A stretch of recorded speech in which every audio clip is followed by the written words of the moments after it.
We're talking today about the role that entrepreneurs play in shaping the future of work. We're talking with Professor Scott Stern, the chair of our Sloan School's Technological Innovation, Entrepreneurship, and Strategy Group, and with Barbara Dyer, the president of the Hitachi Foundation. The foundation works with entrepreneurs to build both good companies that are financially successful as well as ones that provide good job opportunities. Can entrepreneurs build a good job strategy, creating good opportunities for the full workforce from the beginning? So I think one of the greatest misconceptions is that being a good entrepreneur and building a company that really scales is actually in opposition to building a company that creates great jobs. In fact, I'd claim that exactly the reverse is true. To attract the really best people, to really create meaningful, innovative value for consumers, to really be in a situation where ultimately you are able to charge a price well above your cost and create that kind of value, means that you need to be attracting, nurturing, investing in employees in meaningful ways. If everyone who shows up to your company is simply, all it is about cost, well then there's not much of a company at all. There's not much of an organization there. What we've observed at the nearly 100 companies that we've looked at across healthcare and manufacturing is that the businesses that create great quality jobs don't begin with the premise that this is a good HR strategy.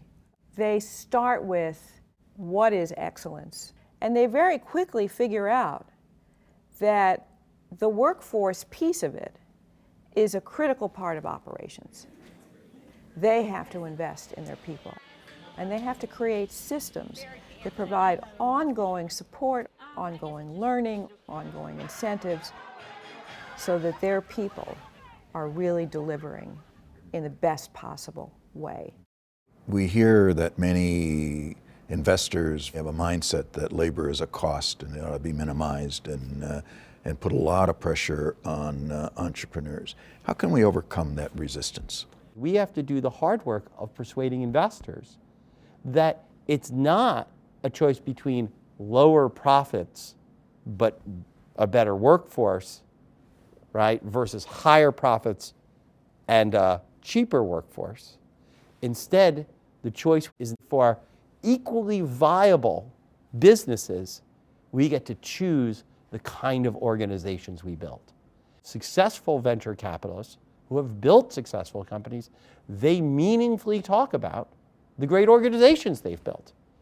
Entrepreneurs are uncomfortable talking to investors about a workforce strategy.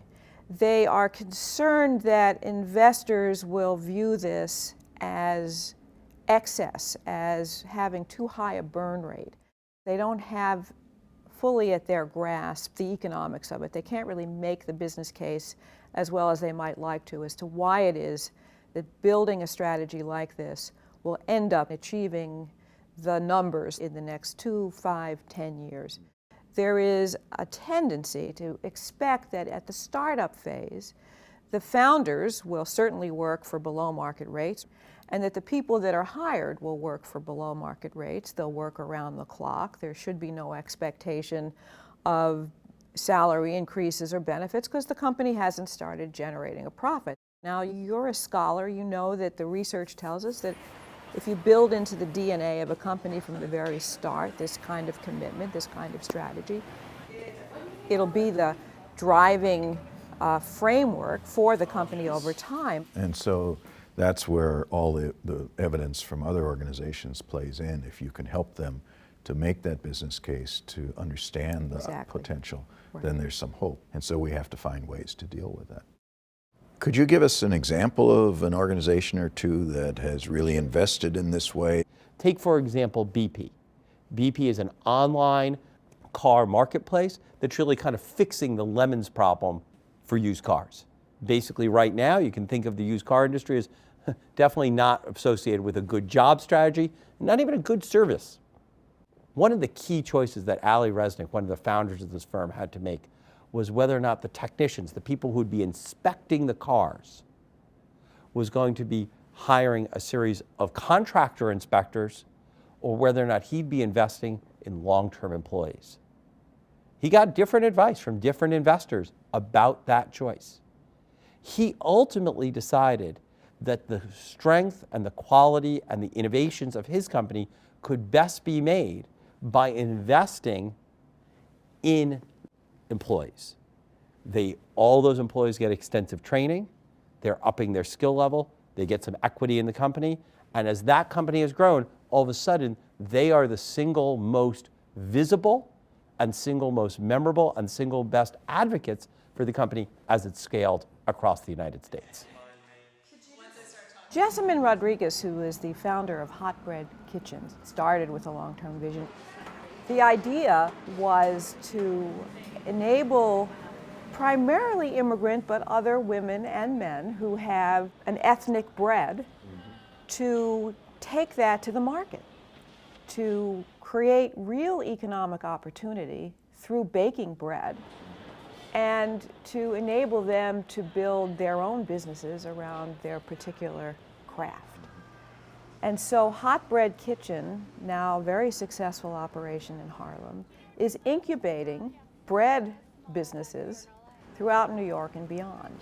So it's a bakery, yes, but it's far more than that. And to help individuals to kind of build math skills while they're creating breads, to build business skills while they're creating breads, to build marketing skills while they're creating bread, was a brilliant touch. The bakery is a great example and a place I should clearly visit. How about other examples? Recently, we were supporting a sector of energy entrepreneurs looking to address issues of climate change.